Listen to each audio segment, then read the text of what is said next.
Sure. Well, welcome everybody. Thanks for joining us this morning for our Science Speakers event. For those of you who don't know me, I'm Samuel Singer, the founder and executive director of Wyoming Stargazing. And happy Mother's Day. I was just talking with our presenter this morning about the fact that I had been thinking about looking up some names of mothers of famous astronomers in order to celebrate Mother's Day today with our program.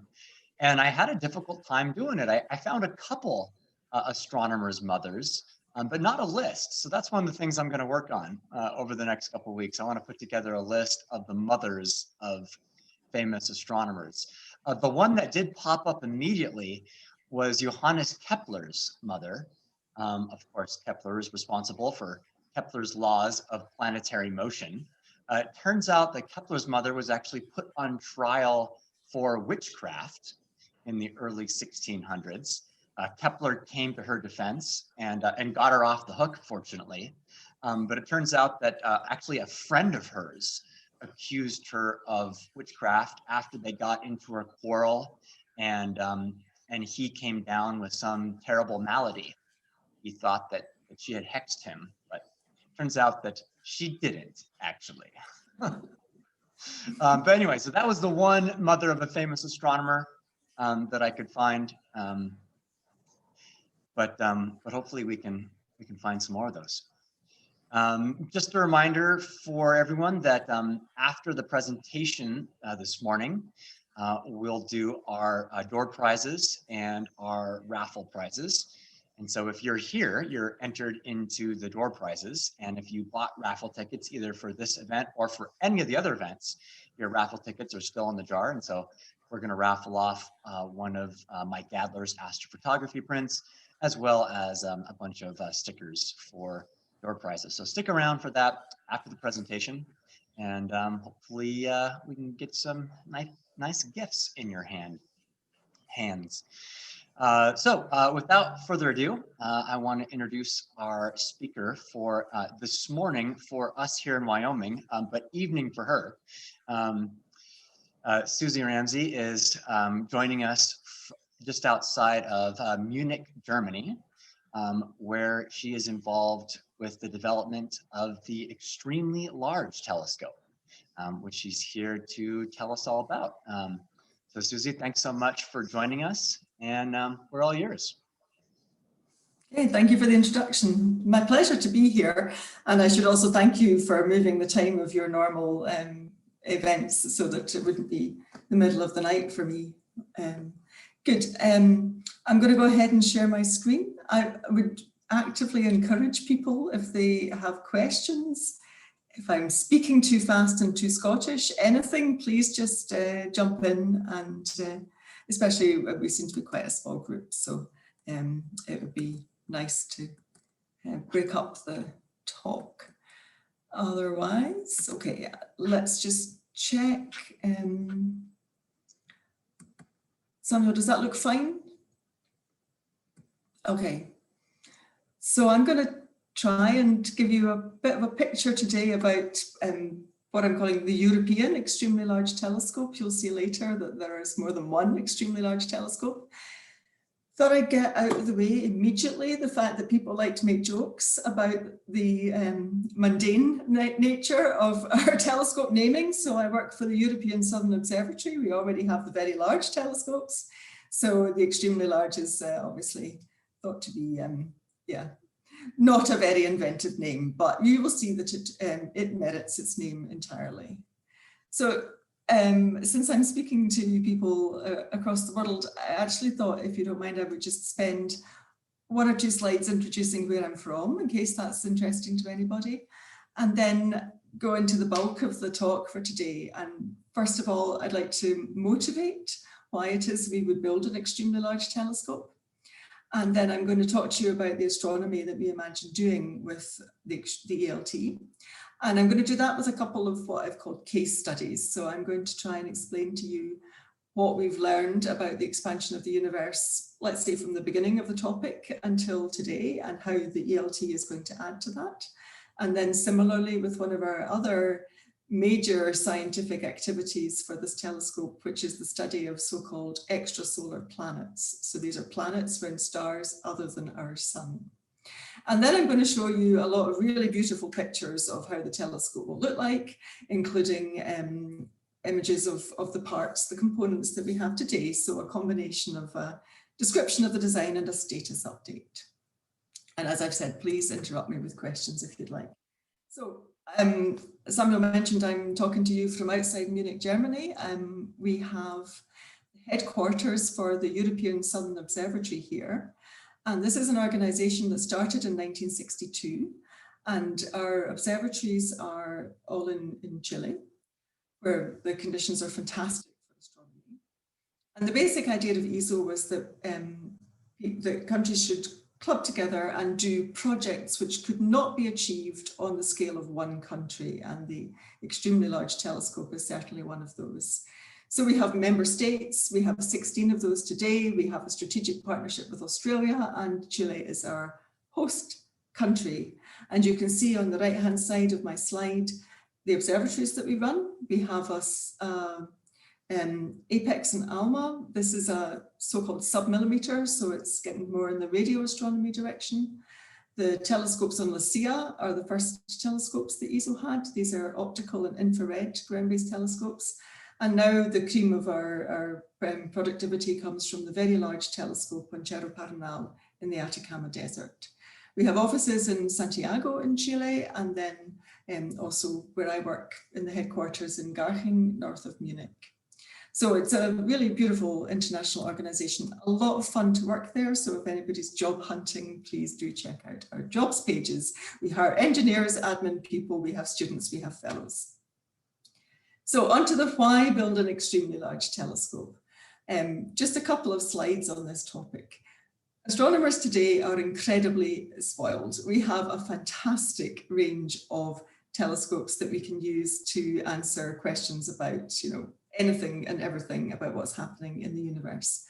These telescopes are on the ground, that's what I'll be talking about. There are telescopes in space, of which the Hubble Space Telescope is probably the most famous one. We don't just observe with visible light, so the light that our eyes are sensitive to, but we use observations of X-rays, we use radio telescopes, and all of these tell us about different physical processes going on in the universe. And the graphic on the left-hand side of the screen here shows you some of the bigger telescopes around the world with some tennis courts, basketball courts, to give you an idea of the scale. For Americans, there are the Keck telescopes, Mauna Kea, Hawaii, also Gemini. This is a very US-based telescope. And you'll see the Vera Rubin. I think you had a presentation on that in the last part of the series. So we have a lot of telescopes, but still we have questions that we cannot answer with these telescopes. And this is why we're always striving and pushing, and we've got new ideas. We have no limit to the imagination for the things that we want to study. And importantly, there's really no limit to what engineers can actually achieve. I mean, the ingenuity of the people that I work with in building the big telescopes is incredible.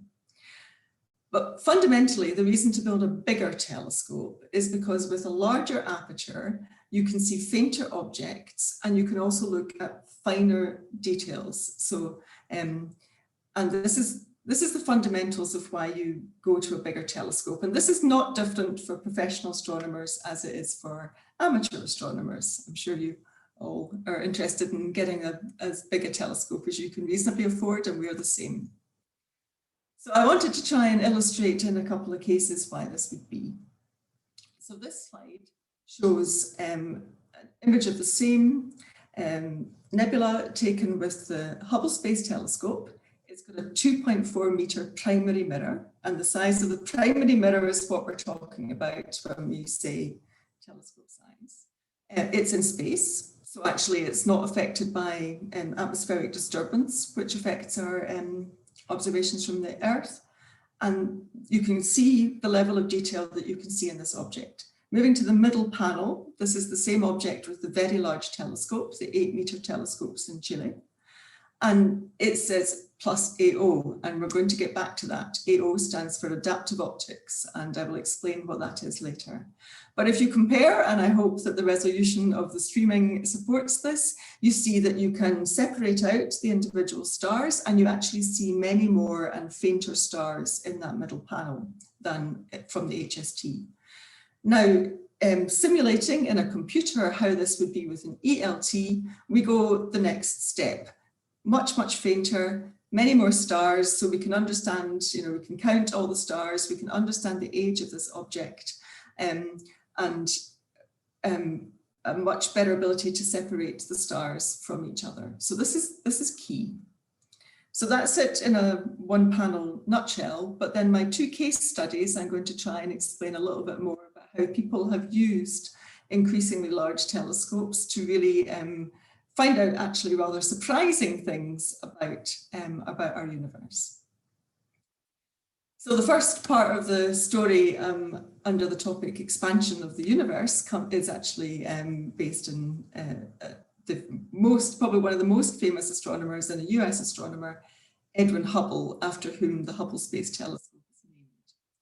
And in his day, he was making state-of-the-art observations with the best telescope of the time, the 100-inch Hooker telescope on Mount Wilson.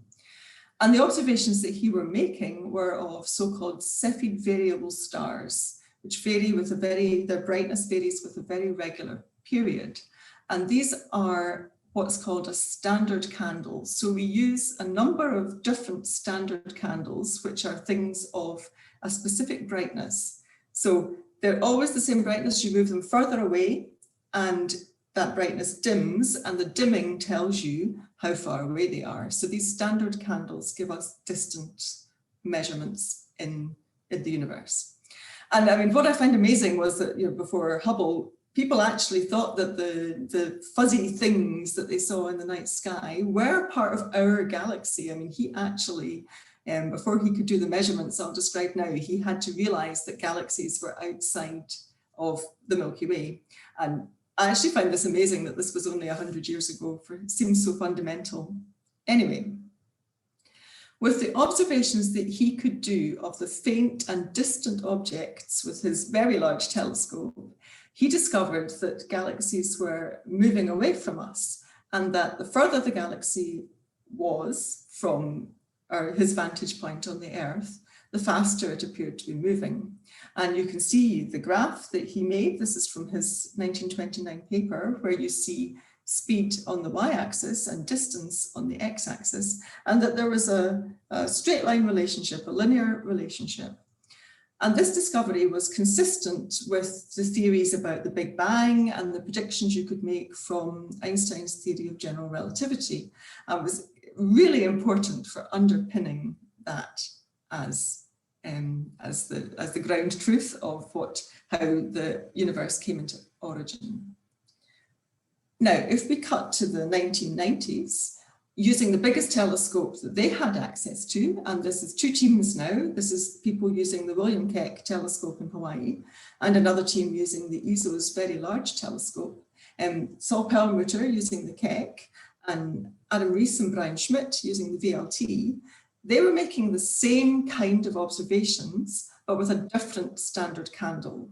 They were making these observations using the brightness of supernovae type 1a explosions. These explosions are bright. With the bigger telescopes, they could look at fainter, further objects. And the graph this time, it's the same properties that Hubble was plotting. It's the distance and it's the velocity. But what they discovered was that when you get to far enough distances, then actually it's no longer a linear relationship described by what we now call the Hubble-Lemaitre law. But at these large distances, you see a deviation from the straight line fit. And this told them that the universal expansion is actually accelerating. And this is groundbreaking stuff, right? This was completely surprising when these results came out in the mid-90s. Because previously we had understood that we have the Big Bang, we have expansion. The rate of expansion is controlled by the amount of matter, the gravitational pull of the stuff in the universe, the stars, the galaxies. when it was discovered that this expansion was actually accelerating, we realized that there had to be another force dominating what went on in the universe. And this we now call dark energy. It's also called vacuum energy. And in fact, Einstein also knew about this. So Einstein is pretty much never wrong. So the surprising thing about this is not just that it exists, but actually that the things that we know about, the stars, the galaxies, they're 5% of the universe. Dark matter, a mysterious matter that we don't really know the nature of, this takes us up to 30% of the known universe. This vacuum energy, the dark energy, it's 70% of the known universe and controls the fate of what will happen.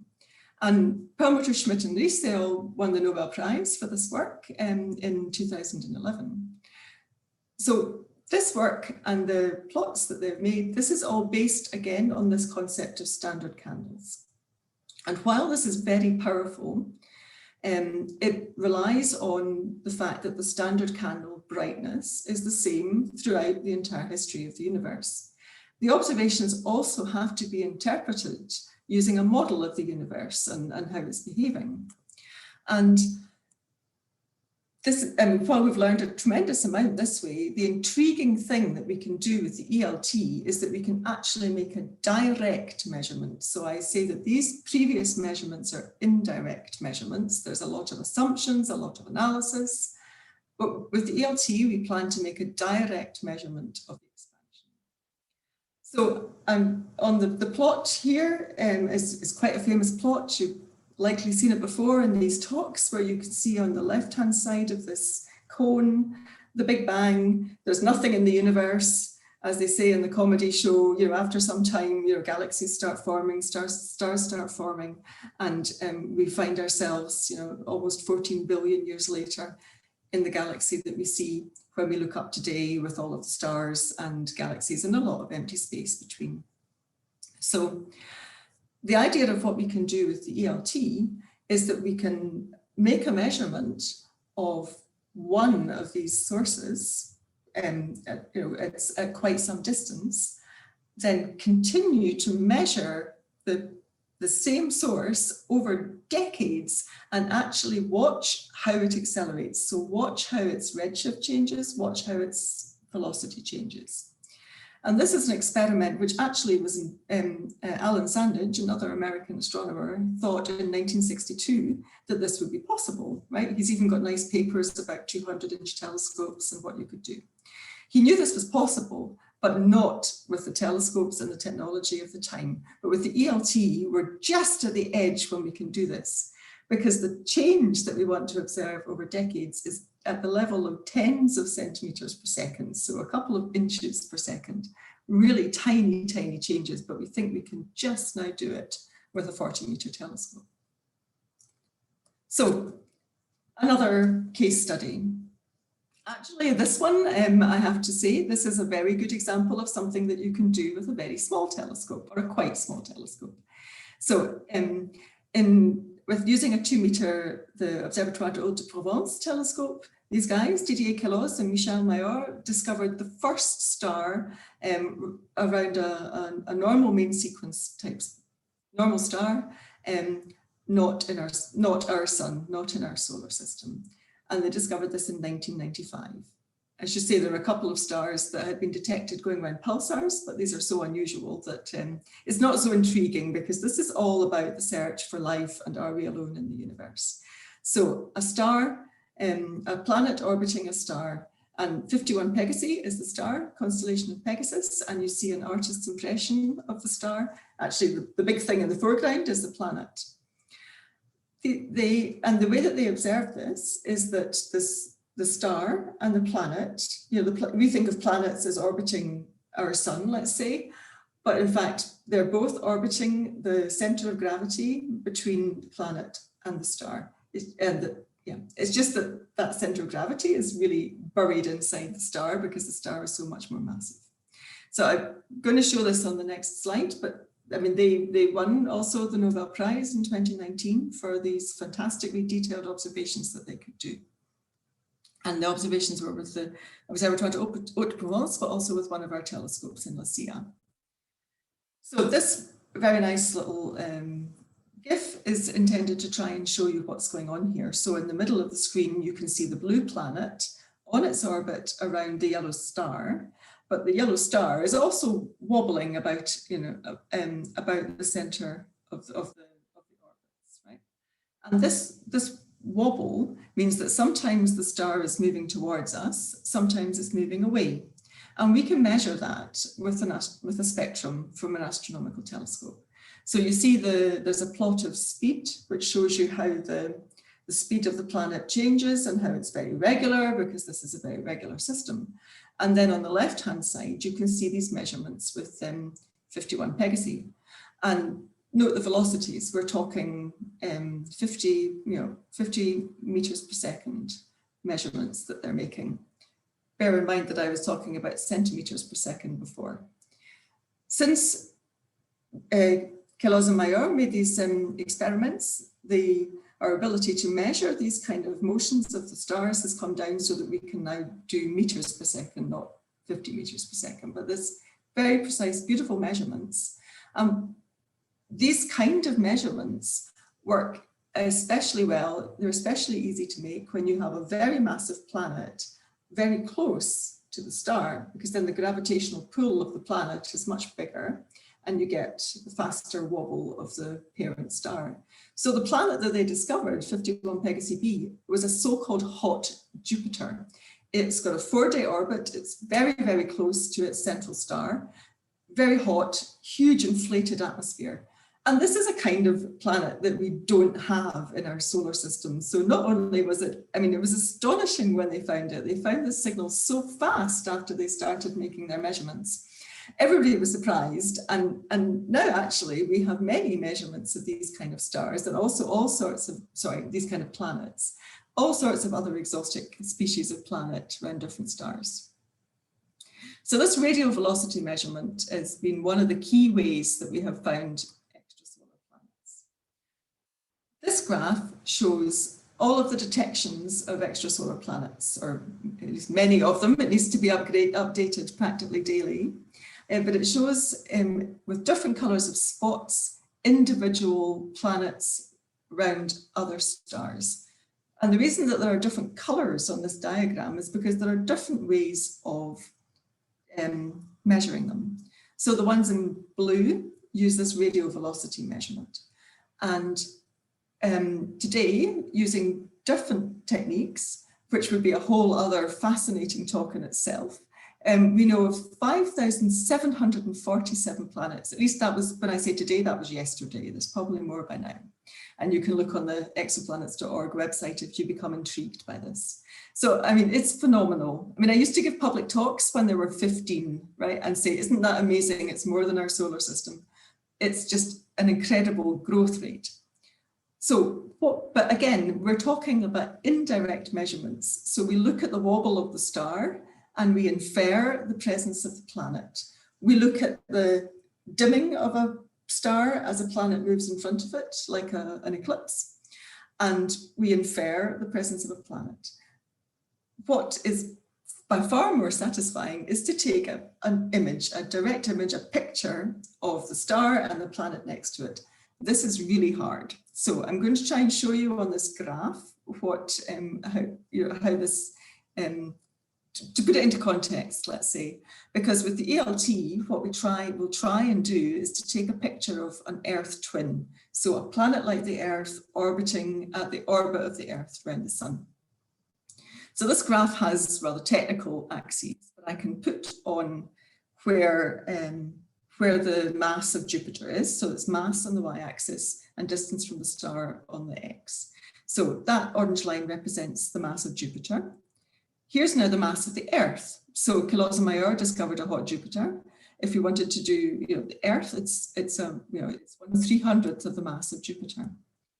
By the way, our planets are on here as well in little grey hexagons. So you'll see the lines will cross now when I put on a line for where the Earth sits. So this is the Earth-Sun distance, 1 astronomical unit. And the planets for which we have extrasolar planets where there's an image, they're now all in this bubble up here. So The planets for where we have an image, they are far from their parent star and they're really massive, so they're bright. If we want to take an image of an exo-Earth, we have to be able to do this experiment, but down in the bottom left of the graph where the Earth sits. So it's a very, very challenging problem. And why is it challenging? Well, the basic problem with all of this work is that stars are incredibly bright and planets are faint. They just reflect the light from the star. Or if they're big enough and warm enough, we can also see a signal just from their own radiation. But normally we just see the reflected radiation, and the stars are millions of times brighter than the planets, which means that basically with a small telescope, you are dazzled by the light of that star, and the very, very faint planet disappears in this bright burning sphere of a star. So what we use for doing a lot of the exoplanet imaging attempts is something called a coronagraph, and the corona part of that comes from like the sun's corona. So if you were lucky enough to see the eclipse in Wyoming, I don't know if it went through, the moon moves in front of the sun and now you see the solar corona. We can do this with a device in our instruments, with our telescopes. We basically just put a black spot. It's a lot more sophisticated now, but we can put a spot over the star and we hope to see the planets. And so the little video that I'm showing on the right-hand side of the slide is a just amazing series of observations taken over time, several years, of planets orbiting the star HR 8799. This is one of the most famous now extrasolar systems. So the star you don't see, it's hidden behind a black spot in the middle of the screen, but you can see even with the black spot, the coronagraph, you see some of the scattered light from the star leaking from behind. But it's enough, and you can see the planets actually orbit in time. I find this mind-blowing. So with the ELT, we can do this, but we can use the fact that we have a much, much larger telescope. This was with an 8-meter telescope, the Marwa video. With the much larger telescope, we can separate the planets from their sun much better.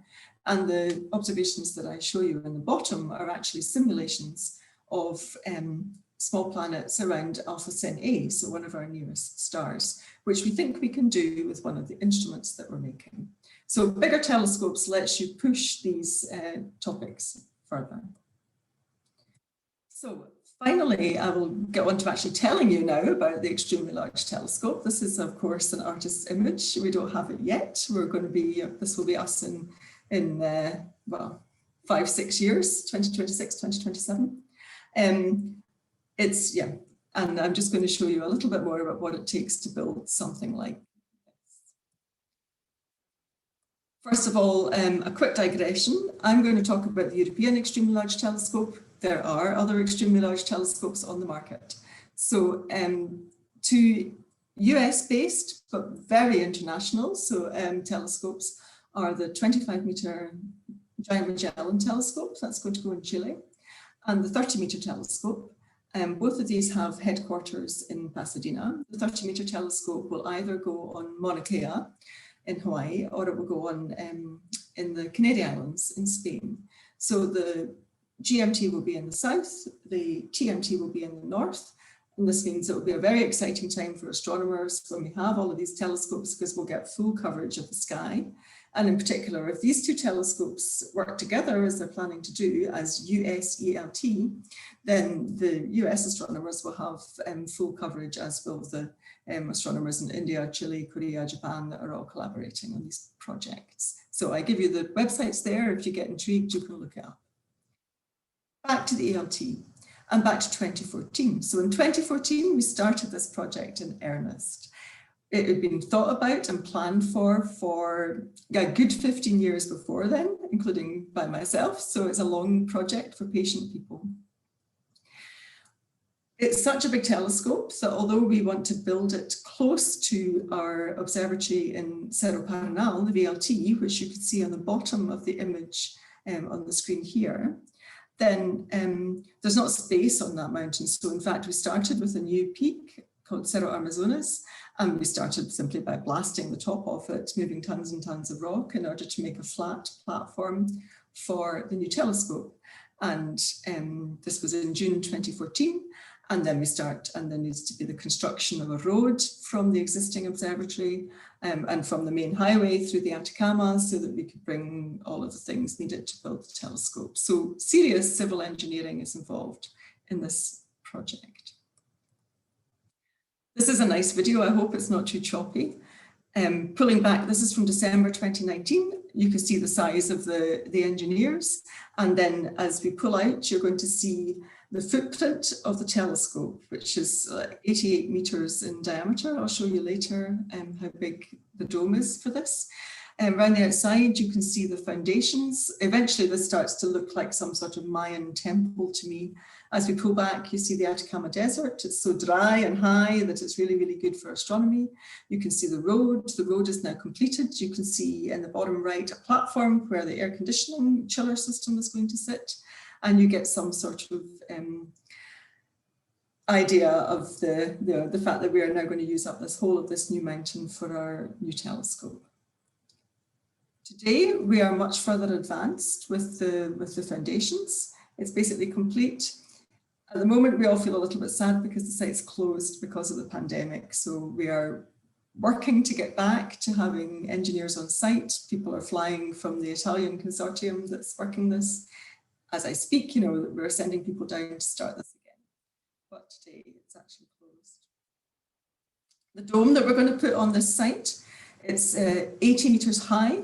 I translated it for you, 262 feet, 88 meters in diameter. Of course, it rotates 6,000 metric tons. If you start at the entrance hall, it will take you half an hour to walk up to the top of the telescope. So really huge dome with the holes in the side for the ventilation and the very large opening for the very large telescope to be able to see through. Our publicity team had a ball making comparisons for the size of the telescope. This shows a really nice comparison for my neighbors, where you can see the telescope next to the size of the football stadium in the north of Munich, the Allianz Arena. I also included the one with the Empire State Building for the local audience. So yeah, you can see ones with the pyramids, the Colosseum in Rome. We have one for all of our member states, the Sydney Opera House. So it's going to be a really huge telescope. Looking inside that dome, we have this steel and tubular telescope structure, which of course has to move about the sky in altitude and rotationally in azimuth to actually be able to pick up the astronomical objects. This structure has to hold the huge mirror and all of the other mirrors of the telescope, and it has to hold it to incredible precision. But we actually build in a lot of measurements of the position of the telescope and control of the position of the telescope, because we can't simply rely on the stiffness of the structure, otherwise it would be far too heavy. So the telescope structure is quite fabulous. It all rotates on a hydraulic bearing. It rotates on a track, which has to be flat to much, much less than a millimeter, and which is 50 meters in diameter, huge. The structure itself, it's going to be almost 4,000 tons once we've added the mirrors and the instruments.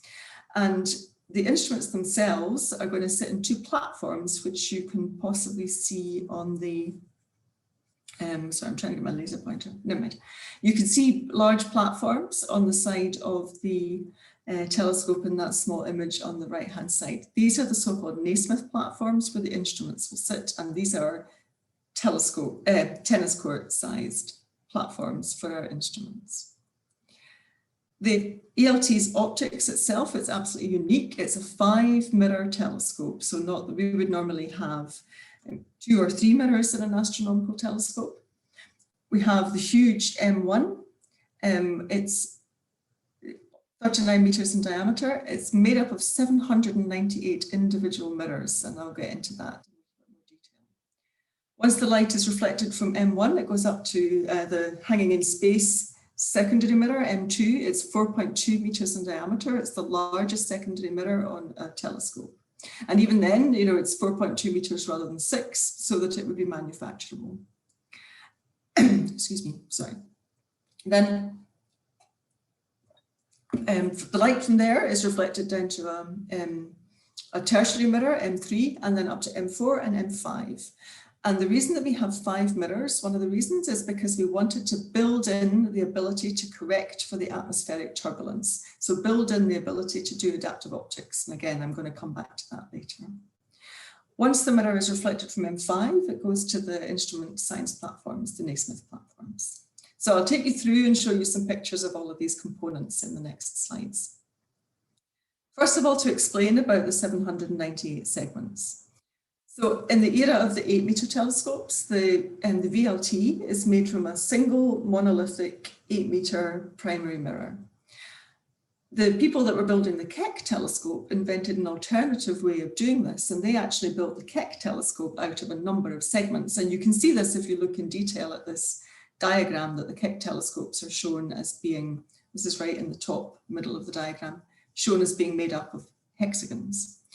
So there was no way to take the step to the next generation of telescopes, the 25 and 30 meter telescopes, and build a single monolithic mirror. So we now all use the technique that the Keck pioneered back in the day.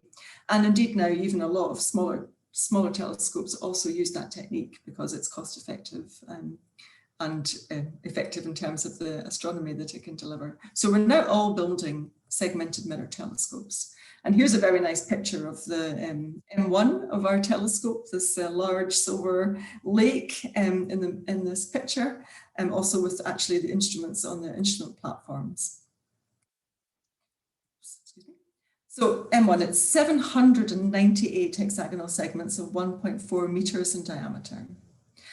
This is manufactured over a number of steps. It's quite an interesting lifetime. First of all, circular blanks are made by Schott in Germany. They're made from a specialist glass. It's a ceramic. It's called Zero Dur. It has very low expansion, which means with temperature changes, it's absolutely stable. It doesn't expand, contract, and ruin the images from the telescope. Once Schott make these, they go, as you can see in the bottom left, several of them in a crate. They're shipped to France, and then they are polished and turned into hexagons, as you see in the middle image on the bottom, by a company called Safran Riosk. And they built an entire new factory or refurbished a factory in order to manage the production line of our 798 segments, because it will take about 7 years to do all of these. And at the peak of production, they will be doing 1 segment a day. I also like the incredibly low tech picture on the bottom right, which shows an open day at our headquarters in Garching, where we invited kids to build the ELT out of 798 pieces of paper. And I think that's fun. So yeah, so the M1 is going to have a really interesting life, being shipped all around Europe before finally being shipped to Chile. The catch with having the individual mirrors is that you have to get them all working together as one system. And to do this, we do something which is called phasing the primary mirror. And it's basically positioning each of the hexagons very accurately relative to each other. When I say very accurately, I mean nanometers. A nanometer is 10 to the minus 9 meters. It's 10,000 times as small, as narrow as one human hair. So it's an incredible precision that we have to meet. And we've been experimenting with this in our labs in Garching for quite a while. It's achieved by having very precise positioners under the mirrors. That's what you see in the bottom left, but also by optical measurements, in which the segments actually see where they are relative to each other, and that kind of goes on constantly. So we've been experimenting with this phasing, with these measurements by the edge centers, with using this mirror supports probably for 10 years now, since we actually started working out whether we could do this project. And so you see my colleagues, Manuela and Lorenzo, in the bottom with one of our test setups. And on the right of the slide here, you can see we have 7 dummy mirrors. So it's just aluminium in the hexagonal shape with the segment positioners underneath, and all mounted on a structure which mimics the structure of the primary mirror. And I like this sort of, there's a human aspect to this. It's built to be the same as the telescope, even though it's just in our lab, so that the engineers can figure out exactly how does it feel to work under there if you have to replace a part. And I actually really like that, again, sort of slightly human aspect to this high-tech project. Okay, so M1, M2 and M3, again, these are made from shot and polished in saffron Riosk. You'll start to notice a pattern. M2 is the largest convex mirror ever built. So convex is that one, as opposed to concave. M2 and M3 are actually basically the same size blank. And this material that you see everybody standing in front of, the mirrors are made by taking the material, heating it up in a furnace, then achieving the shape when it cools and is allowed to slump, and then sent to saffron Riosk and then polished into the final shape. Each of these weighs about 3,000 kilos, so they're incredibly heavy mirrors to be mounted, and they're mounted in mirror cells, which is what you see on the bottom left here. And you can see that there's a lot in this cutaway, a lot of more positioners and measurers to actually keep M2 and M3 located in the same, in the correct position to get the sharp astronomical images. And again, this is something that will be used while we're making the observations. M4 is adaptive mirror. Okay, and as soon as I write this, of course, I realize now is the time when I have to tell you in some detail what is adaptive optics. So we're going to have a slight digression from talking about the mirrors themselves and looking at the mirrors. So I showed you this image with the HST, and I said that HST is above the Earth's atmosphere, so it doesn't suffer from the turbulent effect of the atmosphere on the images. And the VLT one in the middle, it uses AO, adaptive optics. So what is that? In this little video, you can see light coming from the center of the Milky Way, and the wavefronts, these circular things, spread out from the source. The source is quite blurred as it hits the telescope. If we put a clever mirror in the telescope that can bend to correct the bent incoming wavefronts, then we can actually sharpen up that image.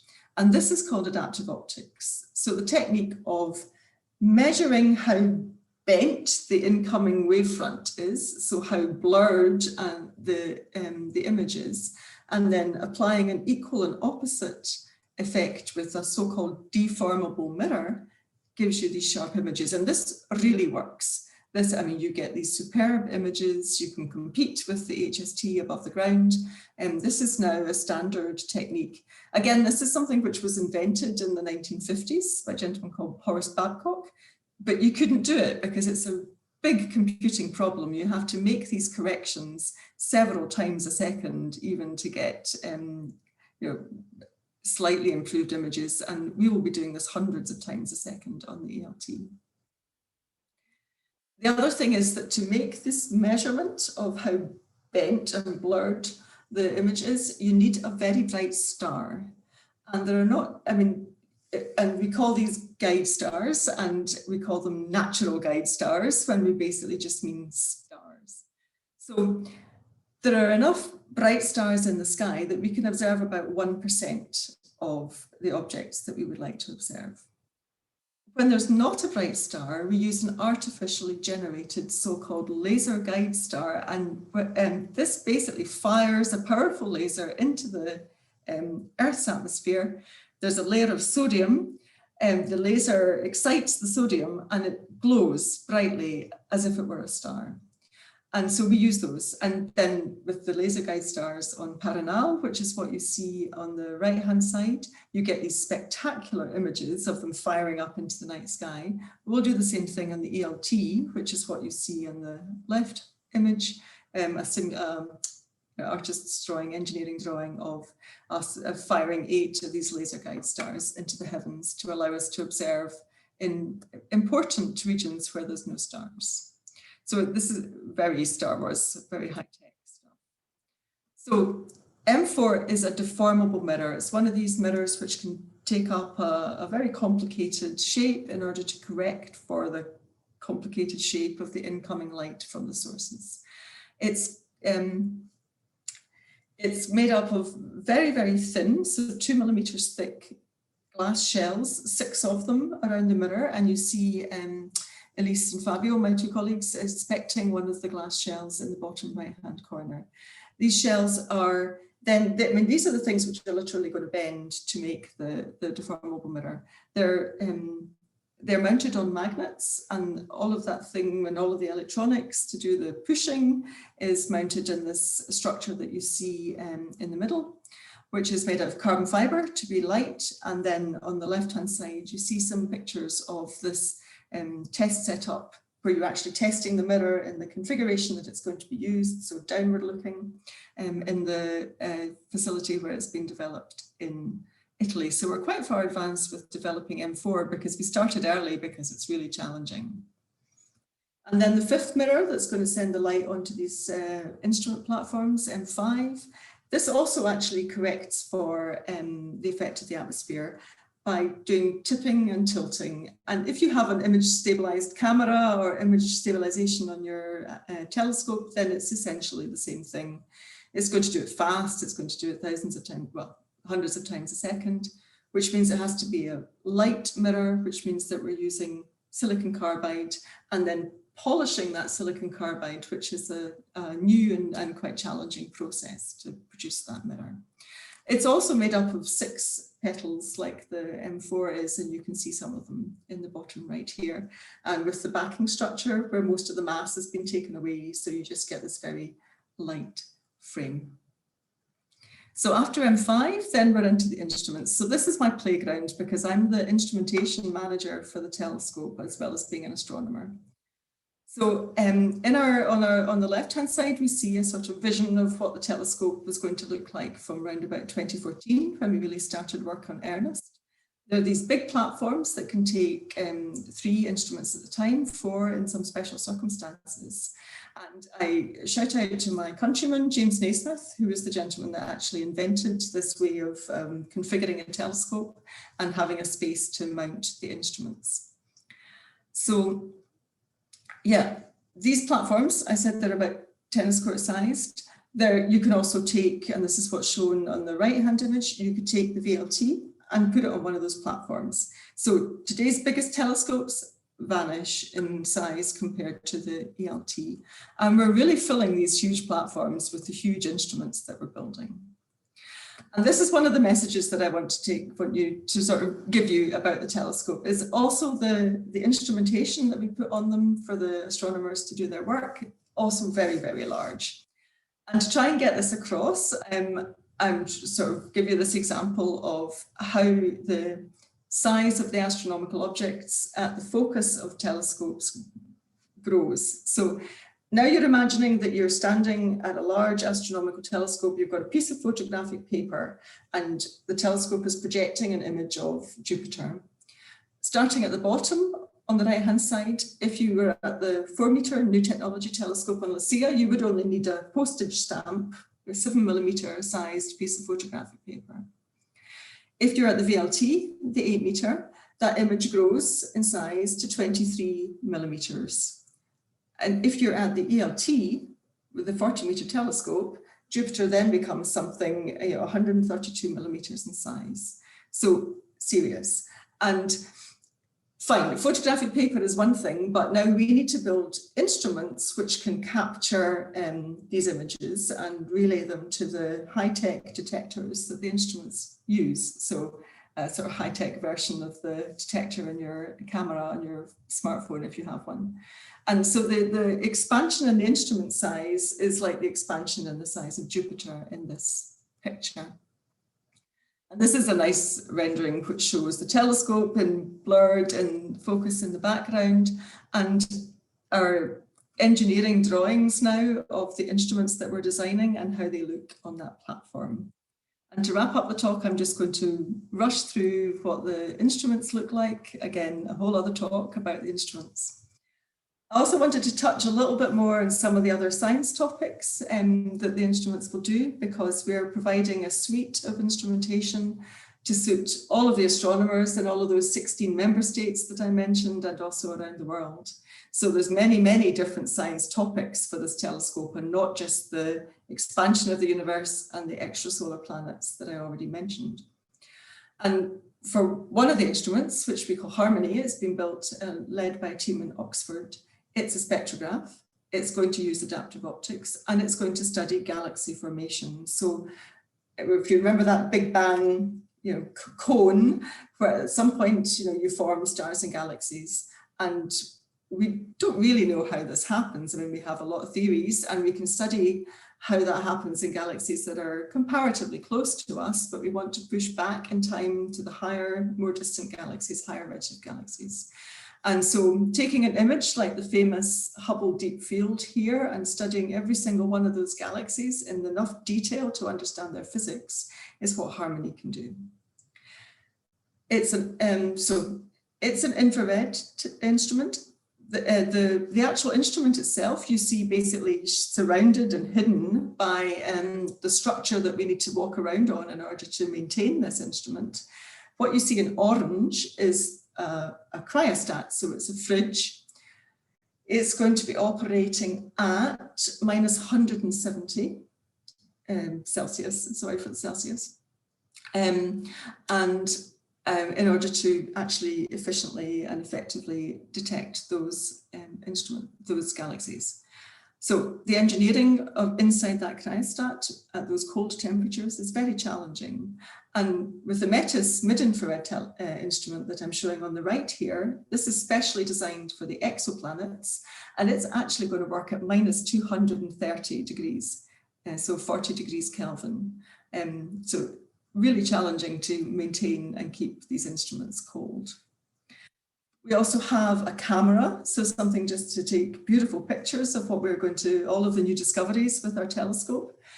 And the camera is called Mikado, and it actually is going to make precision measurements. So it's going to measure very precisely the positions of things. And by doing that, one of the experiments it's going to continue with is an experiment which has been running now for decades on LaCIA and on the VLT and on the Keck, where you can measure stars as they move around the massive black hole at the center of our galaxy.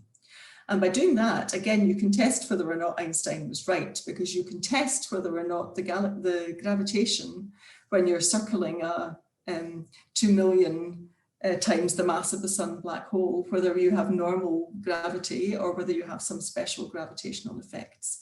And this experiment also won a Nobel Prize. It won the Nobel Prize last year for Reinhard Genzel from the Max Planck Institute, next to my institute in Garching, and for Andrea Ghez, who works at the University of California in Los Angeles.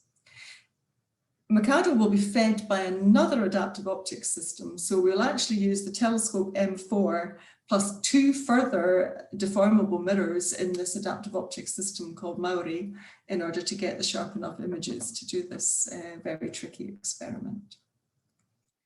So with that whistle-stop tour of the instruments, I will stop. So just a wee acknowledgement, I get the pleasure of talking to you about all of this. I do a tiny fraction of the work to make this happen. So yeah, big acknowledgement to everybody in industry and universities everywhere that's engaged in this project. And then I would like to finish with a wee advert for in case anybody's interested in actually studying or coming to a summer school or working at any of our telescopes. And I'll finish there and happy to take any questions.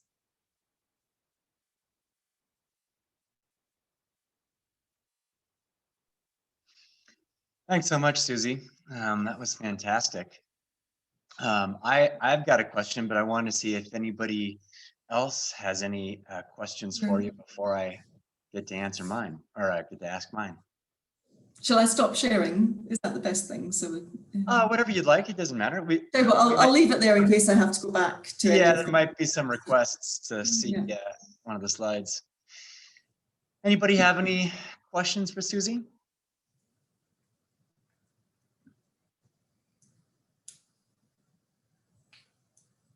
Well, I'll ask mine. So I've read about adaptive optics for a long time, and I guess it never occurred to me to ask the following question about the beam splitter that's used. Is there any appreciable amount of light that's lost from the beam splitter, or is it just a small amount of light that's sent into the adaptive optic system? Okay, so it's an excellent question. So yeah, so okay, I mean, I think just to put us on the same page, by beam splitter, that you mean that you need to use some of the light from a star to do the correction. Right. Then maybe you're also observing that star. Yeah. So yes, so actually often what we do now is that your target isn't necessarily, so the thing that you're interested in doing the astronomy, it's not necessarily what you're using for the guide star.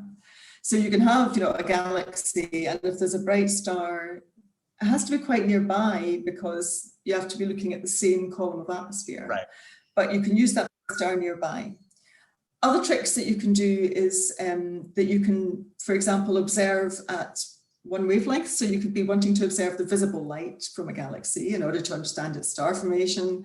You can, using your beam splitter, you can divert the infrared light, and you can use the infrared light to do the wavefront sensing to measure the atmospheric turbulence. So that, or vice versa, you know, you can take the infrared light for your science, which is what Mikado does, take the visible light for the guide stars. So you do have to worry about that, definitely. And there are a few ways around it.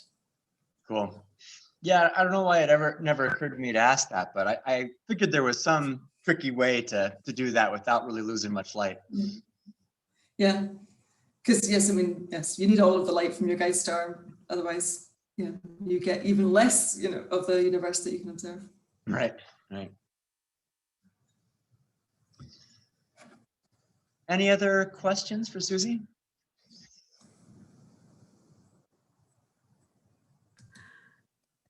I have one, and maybe a possibility. Oh, I'm unmute. We can hear you, Mom. Nope, now we can't. Oh, okay. There you go. Is there any possibility, Dr. Ramsay, in like 50 years that you will be able to detect water or air or even life on these planets with your telescopes, improving?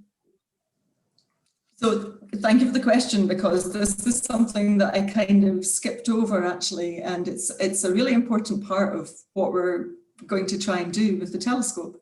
So as well as taking these direct images of the Earth twins, for probably not those planets because they're too faint, but for the hot Jupiters, for the water worlds, for the, you know, rocky Neptunes, for all of the other planets, we also are going to be able to do a lot in terms of characterizing their atmospheres, which is really exciting. I mean, that's a fantastic project.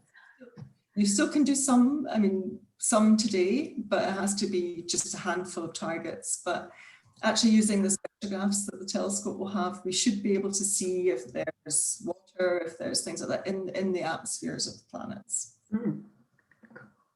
So sooner than 50 years, which I think is certainly good news for me.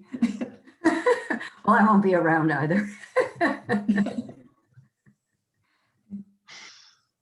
Yeah, I teach a high school astronomy class here in Jackson, and we talk a lot about when we're actually going to have the first detection of life on some other world. And I kind of always shrug my shoulders and say, well, we've got some big telescopes that are coming online in the next decade or two.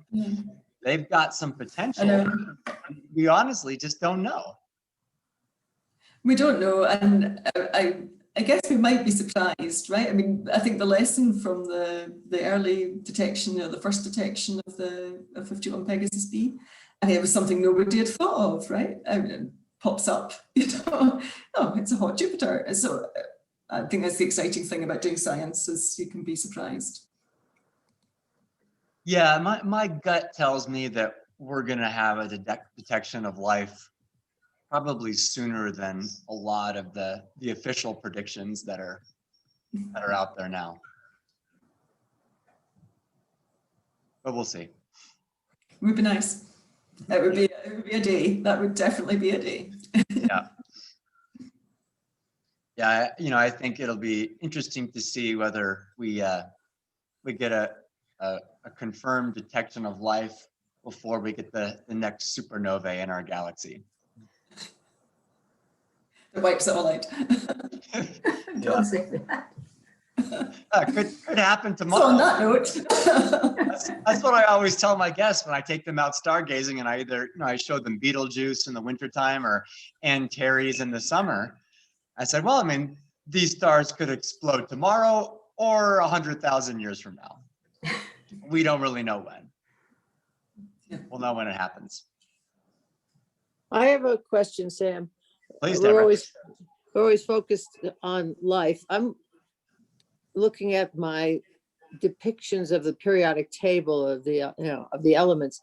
Would you think that there might be a different distribution or different concentration of different elements, or the ones that we make artificially, at the distal end of the table, might they exist elsewhere? I think that's a Naturally? very strong possibility. It's a strong possibility because the conditions are so different. I mean, even if you just look in our own solar system about the massive pressure atmosphere of Jupiter. So I think there are very, very different conditions out there, whether in these exoplanets or whether in the material between stars and galaxies other than our own, that all comes from supernovae in those galaxies. Let me see. I mean, so far as I'm aware, we've not really discovered anything to date that was completely unexpected. The phosphine on Jupiter was an interesting one. That was, unusual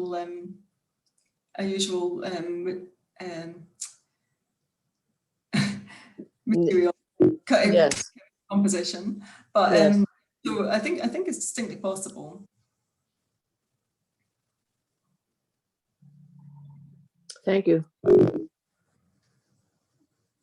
Well, I had one other question as well. You may or may not know the answer to this, but I was curious about why the overwhelmingly large telescope was canceled, and if there are any new or upcoming plans to actually build something that big. Yeah, okay, so the overwhelmingly large telescope for the uninitiated was going to be 100 meters, and it was going to also be a segmented telescope, and it was also, it was imagined by the colleagues that are now working on the ELT, the ESO's ELT. There were a couple of reasons it was cancelled.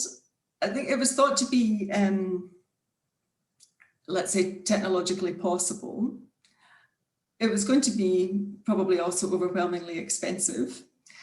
And a big one was the time it would take to make the mirrors. So actually having a telescope sooner, I mean, I already said to you, it's like 7 years to make the 798 segments. So yeah, to make the segments for the 100 meter would have been even longer, obviously. So I think we wanted to try to start answering these questions sooner rather than wait for the OWL. And of course, there's a bit of friendly competition there, right? I mean, we talked about the TMT and the GMT, the US-based international telescopes. So we wanted to make sure that we would have our European telescope in a timely fashion. Yeah. So we're not planning beyond this ELT for optical and infrared ground-based telescopes today. I'm sure we will be as soon as ELT is finished. That's engineers. Yeah. I've seen some really radically different proposed telescope designs, space-based designs. One of them in particular that comes to mind, basically using a whole field of like magnetized particles and somehow aligning those into a dish shape in space using some kind of high-powered laser. Have you come across this idea, and is it really I have to say yeah, that's not one I'm really aware of. I know that there are experiments and plans and thoughts about how you might build a telescope in space, because one of the restrictions to the size of mirror that you can launch is the ability to basically launch that much mass. We already have the JWST, which folds up and then will unfold in orbit, so it folds up so it would fit in the rocket. So I know that there are plans like that, but I don't believe I've heard of the laser welding of magnetized particles. That sounds fabulous. Yeah, I saw it on a PBS YouTube show on Space-Time. I'll have to look up it and see if it's actually just an idea or whether it's a serious consideration. I'm not sure which. Sure. Well, any other questions for Susie before we get into door prizes and raffle prizes? I do. Great. Is there anything in these telescopes that aside from the physics of expansion and all that, that would be able to detect dark matter, dark energy? So, I mean, one of the ways that we, of course, sort of detect, again, the dark matter in particular, these sort of indirect methods. I mean, people understood that dark matter existed because they look at the speed that stars are rotating around galaxies and measured how much mass there was in stars in the galaxies and figured out that in order for those orbits to happen, then there must be the dark matter. So certainly those kind of experiments will take place, but right. Actually figuring out what dark matter is, it's more in the realm of sort of particle physics. I mean, there's quite a sort of melding now of cosmology and particle physics, astroparticle physics, but yeah. So at the moment, it's all very indirect in a way. Yeah, I would say, yeah. Yeah, I think once we figure out what dark matter is, there might be some way to build a detector for it, but it's kind of a chicken before the egg question. But it's probably the Large Hadron Collider or the Stanford Linear Accelerator. I mean, it's like that.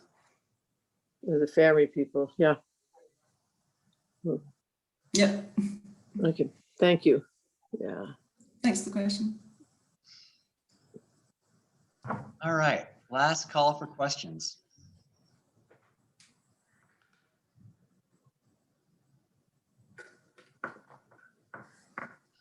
All right, well, I think because they're a small number in the audience, we're going to keep the door prizes and the raffle pretty simple today. I think what I'd like to do is to offer each of you one of the astrophotography prints that we have available on our website. And so let me share my screen. Susie, if you wouldn't mind unsharing. Sure. Just a moment.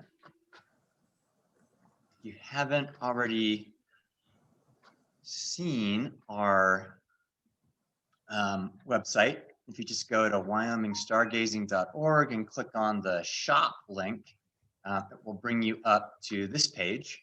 And then there are a few different types of astrophotography prints that we offer.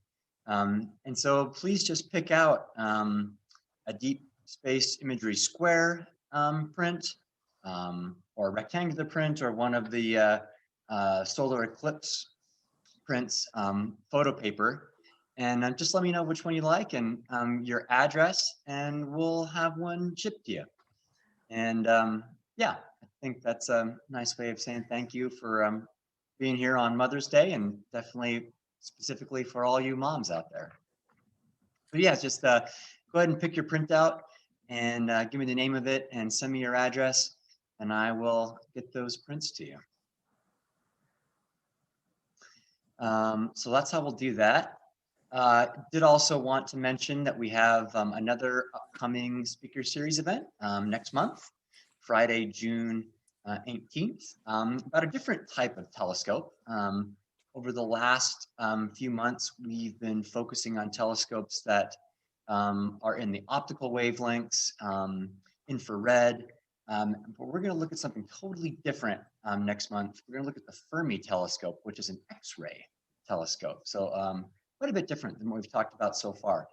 And we've got Dr. Michela Negro to talk about that next month. So definitely tune in for that. And yeah, with that, I'll just say thanks for being here. And again, thank you, Susie, for a fantastic presentation and for making the timing work for us. Thank I hope you. You're everybody welcome. has a, Thanks for listening. yeah, I hope everybody has Thank a you. fantastic Mother's Day, and we'll see you next time. Thanks, Susie. Thanks, Sam. Yeah, thank you, Deborah. Take care. Bye. Bye, Bye. Sam. Bye. Bye. Bye, Mom. Bye. Bye, Sam.